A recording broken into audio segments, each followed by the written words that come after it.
I want to talk to you about accelerated talent management being supported by whole system transformation methodologies. In order to really have a great talent management and succession planning effort in your organization. And I'm honored to follow the Professor William J. Rothwell, who heads the #1 HRD program in the United States. He and I have been pals, he tells me, since 1985. And we got something new. We have a transformative breakthrough in talent management. It's the first time that we know of that we're putting together an authentic, true facilitation, process consultation, action research process that engages the whole system with talent management expertise. Bill's the expert on talent management expertise. You know, he knows he's done the research, he's got the answers. The challenge for his clients and for the world is, how do you implement those great ideas? Because, you know, we want to be successful. Here's my overview. I'm going to set the stage, share with you some assumptions. I'm then going to share with you the integrated model of accelerated talent management and whole system transformation, and then we're going to close up. Let's set the stage. And of course, the key is talent management. It's the key to a positive future. Experts around the world are telling us that. So our purpose here today is to give you practices that will help you integrate talent management content, that's Bill's expertise, with the organization development process. Now, what is whole system transformation? It's simply, in this context, it's a systematic and systemic workplace learning and development application that applies to most training challenges. And one of the training challenges or learning challenges or development channels of today is, without question, talent management. Dr. Rothwell says 30% of talent management efforts succeed after 3 years. Woo, who wants to be a part of that? So, there's an incredible resistance to talent management because it requires dramatic change. And people resist change. It's one of the most basic natural responses when they're not engaged.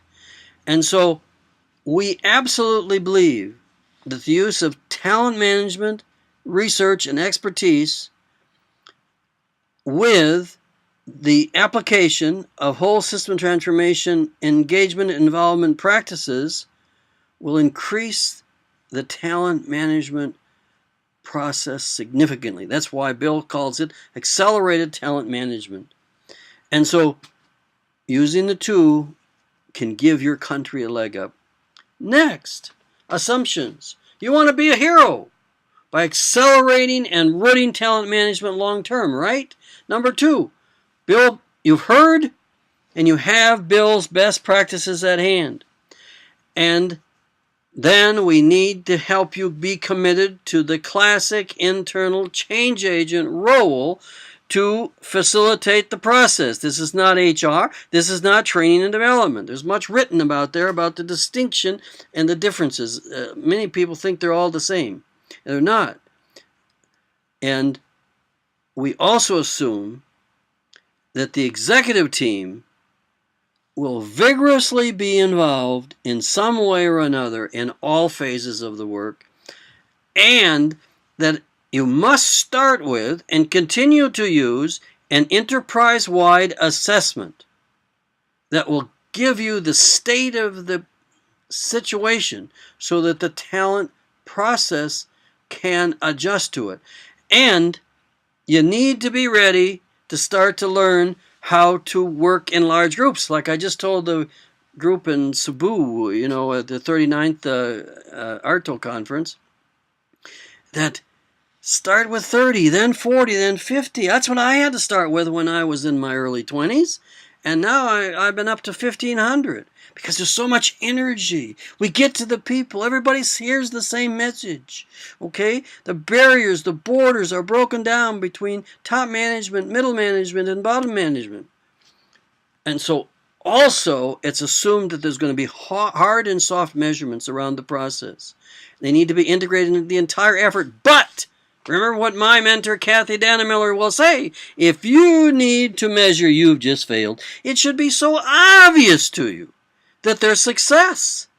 And if you really release the energy in the right way, you're having the right conversation about the right stuff, and it's designed right, that's the key. If it's designed right, hey, it's going to be successful. Organizations and people know what they want and they know how to get it. It's just that the bureaucratic organization, Kathy Dannemiller says, has arthritis. It's stiff. It can't move. And so the IBM new study says we have to have agile, nimble organizations that are connected with each other. So, a differentiator between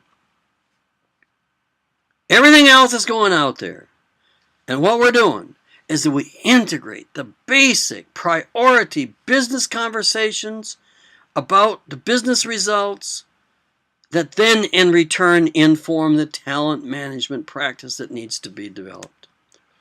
Number 2, let's talk about the ATM methodology. I've got just a new model, just created for you, off the press. Number 1, there's a pre-launch phase. We'll talk about that. Then the executive team needs to get aligned. The internal change agent needs to have their role embellished, and they need to know what they're doing. We need to focus on that. That's key. That's my latest discovery in the world. I'm no longer interested in consulting with organizations. I'm interested in helping an internal person transform themselves as they transform the entire enterprise. That's all I'm interested in. They get the credit. They're the star. They're the superwoman. They're Superman. Next point, number 4. We need to be able to execute action and commitment in a remarkable way. Big issue. 5, we need to have a new strategic, accelerated talent management whole system transformation office. Then 6, we need to learn how to design a conference or a summit. Next, we need to do the summit, 3 days. Then we need to engage every employee in the organization. Everyone is talent. And then we need to have a self-correcting, sustainable journey that's long-term. We want to go beyond 3 years, We want it to go forever. And then, this is the new one. 90% of the organizations are not ready for this. They haven't got their act together yet. And that is the customer drives talent management. Pre-launch. Let's talk about that. The internal change agent crafts the accelerated talent management blueprint with the CEO and the HR leader. And the roles between the 3 need to be distinguished and clarified. Next, we need to build a confidential, supportive, trusting, lasting relationship with the CEO. It's key. I remember we were in Florida, National Organization Development Professionals. 200 of us were in the room with Kathy Dannemiller, Billy Albin, Barbara Bunker, 3 most powerful women that's ever lived in OD and organization change. And we came to the realization as a room that all our issues in our consulting went back to something went wrong with the top team or our relationship with the CEO. So this is so key. Next, the internal change agent must be seen as neutral. They're a facilitator. They can't be advocating any idea about HR or about accelerated talent management. They can't. Or the organization will resist them. They'll lose their power to facilitate. But the HR executive must do that. As Dr. Rothwell says, when you go to the doctor, you listen to the doctor when you're sick because they're the expert. And the HR people are experts in talent management. And the CEO, the organization needs to listen to them. Of course, it behooves the HR people to be well-informed and well-educated. Okay? And then the internal change agent is responsible and controls the process. The HR person controls the content, okay, of the talent management world. Now, the CEO controls the content of the business conversation. Okay, so that's pre-launch. You get this contract all set, you get an agreement, you get a blueprint, you're ready to go. Then the key thing is to align direction for talent management with the top executive team. I remember I was working in London with 1/15th or 1/20th the world economy in the room with the HR directors. We were having a board meeting, and we were in the boardroom at Smith Glackell Klein. And I asked him what the number one problem was. Top management's not together as a team. What are you going to do about it? Hadn't had a clue. So they have to get aligned first. And then in this phase we do an assessment of the total organization with specific focus on talent management. We use interviews, focus groups, surveys, electronic stuff. We want to know about existing and future management performance, clarifying work, what people are needed in the future. We want to assess the whole potential arena talent. We want to plan for developing the internal talent and attracting external talent. We want to learn how to retain talent. We want to ensure that there's an appropriate deployment of the journey to the rest of the organization. We want to evaluate the talent management program results in many ways, multidimensional ways. And then we also need to deal with the executive team's content. What are the priority issues? What do they need to talk about in terms of leading the organization? What do they need to talk about in terms of being together? What do they need to talk about in terms of being driven by the customer? That's phase 2. 3, I talked a bit about this, and this is the internal change agent transformation.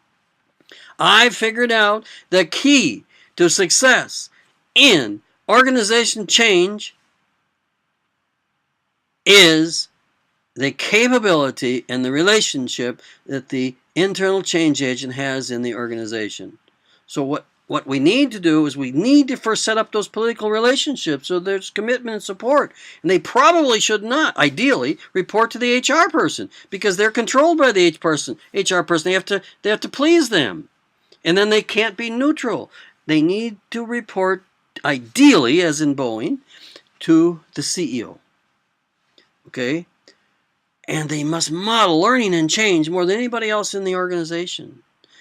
And they need, this is so big, they need to be able to predetermine the success of the events that occur so that all will support and continue the process.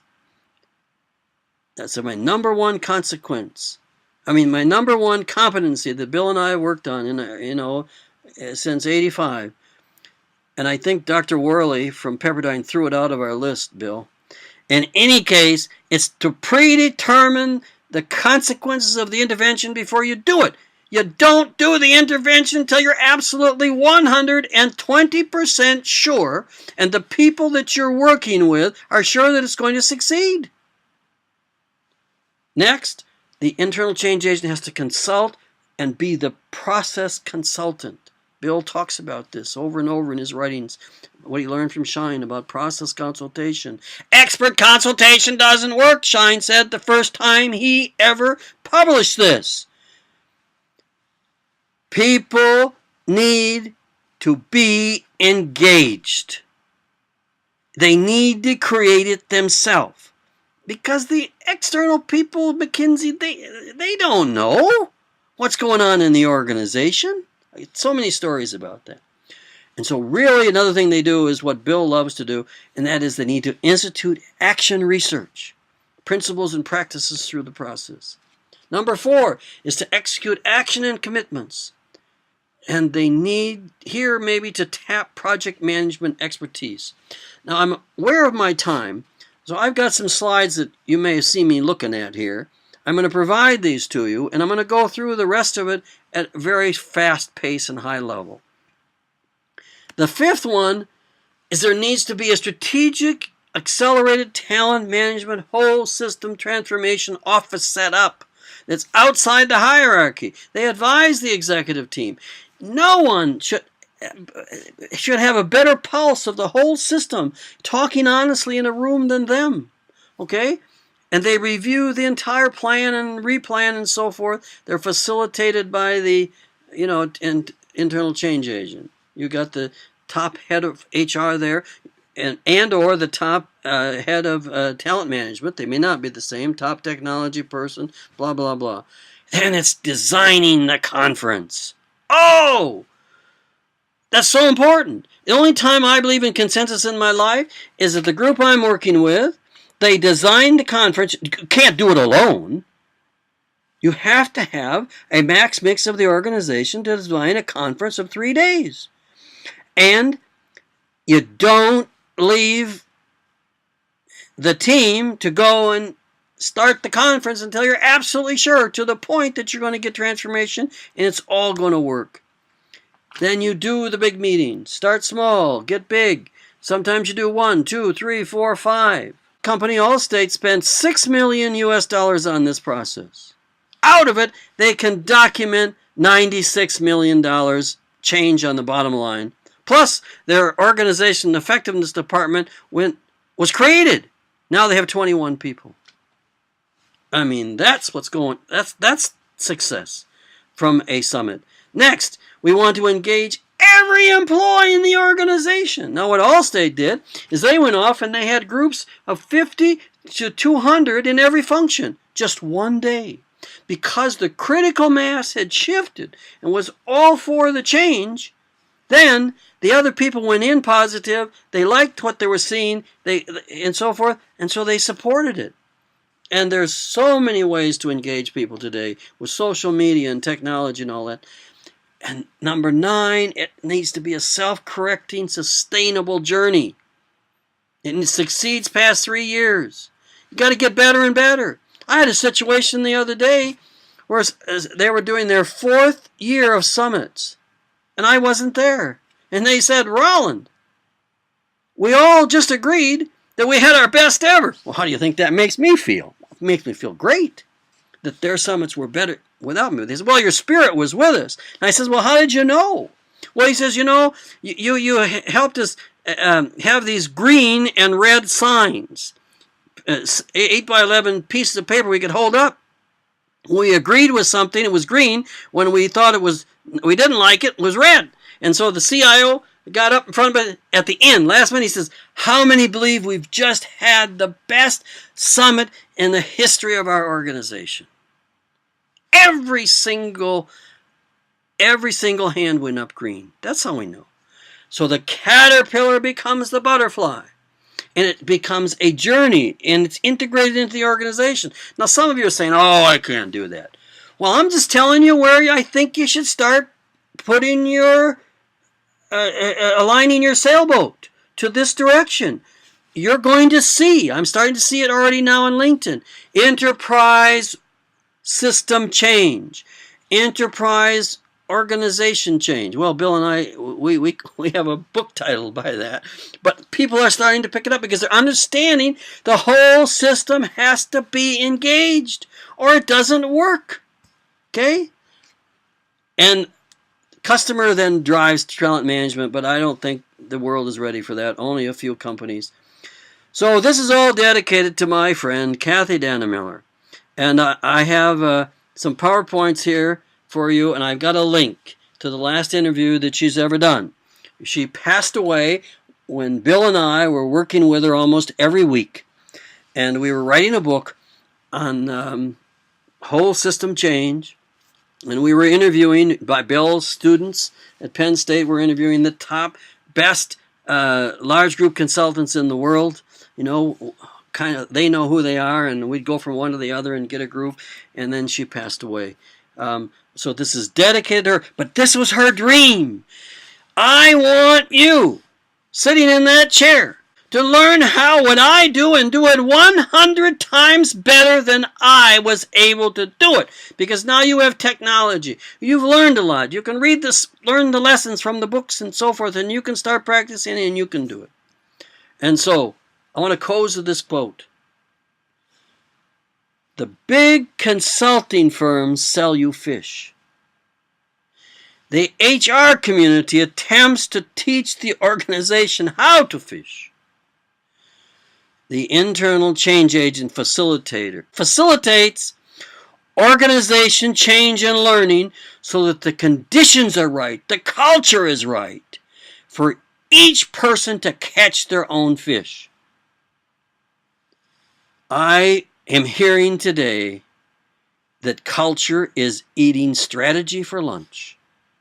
And I'll extend that to say that process is going to eat content for lunch every day. And this is a process-driven effort that I believe will help the world in a significant way. Thank you. Bye. Be good. Do good. Goodbye.